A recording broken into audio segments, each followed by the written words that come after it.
सीधे आपको लेकर चलते हैं। इस वक्त मेरी सहयोगी मदिया हमारे साथ मौजूद हैं। दिल्ली में एक हफ्ते के लिए लॉकडाउन और बढ़ा दिया गया है।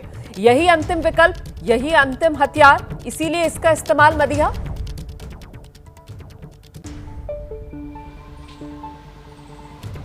रुमाना, इस वक्त तो यही कह सकते हैं कि शायद यही विकल्प इस वक्त सरकारों के पास है, क्योंकि जिस तरह से दिल्ली की स्थिति बन गई है, ऑक्सीजन क्राइसिस कह सकते हैं हो गया है दिल्ली में। उसको देखते हुए जैसे कि प्रधानमंत्री मोदी ने भी अब से कुछ वक्त पहले कहा था कि लॉकडाउन को अंतिम विकल्प रखिएगा, और वही होता हुआ दिख रहा है कि अरविंद केजरीवाल ने अब एक हफ्ते के लॉकडाउन की और ज़्यादा घोषणा कर दी कि एक हफ्ते के लिए और लॉकडाउन बढ़ जाएगा, क्योंकि जो ऑक्सीजन क्राइसिस है उसको देखते हुए शायद ये ज़रूरी भी है, क्योंकि जो संक्रमण दर है वो लगातार बढ़ता जा रहा है, केसेस लगातार बढ़ रहे हैं, मृत्यु दर लगातार बढ़ रहा है। उसको देखते हुए शायद ये विकल्प ठीक है कह सकते हैं, क्योंकि इस वक्त काफ़ी ज़्यादा ज़रूरी है कि डैमेज जो कंट्रोल करना बहुत ज़्यादा इस वक्त ज़रूरी है।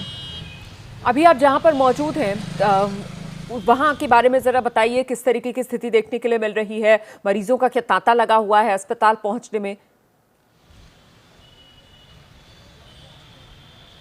बिल्कुल रुमाना, सुबह से हम कई सारे अस्पतालों का चक्कर लगा चुके हैं, कई सारे अस्पताल हम लोग पहुंचे हैं। इस वक्त हम जीटीबी अस्पताल के बाहर पहुंचे हैं। आपसे कुछ देर पहले यहाँ पर भी एम्बुलेंस की लाइन लगी हुई थी, मरीजों की भीड़ थी, लेकिन अभी हम देख रहे हैं धीरे धीरे करके मरीज जो हैं अंदर जा रहे हैं। कुछ भीड़ कम हुई है, लेकिन एलएनजेपी के बाहर भी अब से कुछ देर पहले हम मौजूद थे। वहाँ पर हमने देखा कि जो परिजन हैं वो काफ़ी ज़्यादा टेंशन में आ जाते हैं जब उनको पता चलता है कि ऑक्सीजन क्राइसिस, अब ऑक्सीजन इमरजेंसी जब हॉस्पिटल डिक्लेयर करता है कि ऑक्सीजन कम देर की बची है।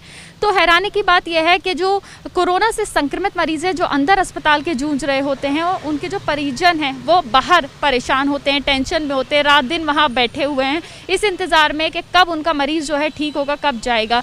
लेकिन इस वक्त जो सबसे बड़ी समस्या इस वक्त देखी जा रही है, हालात जो सबसे ख़राब है, वो सिर्फ और सिर्फ ऑक्सीजन की वजह से सबसे पहली किल्लत जो देखी जा रही है।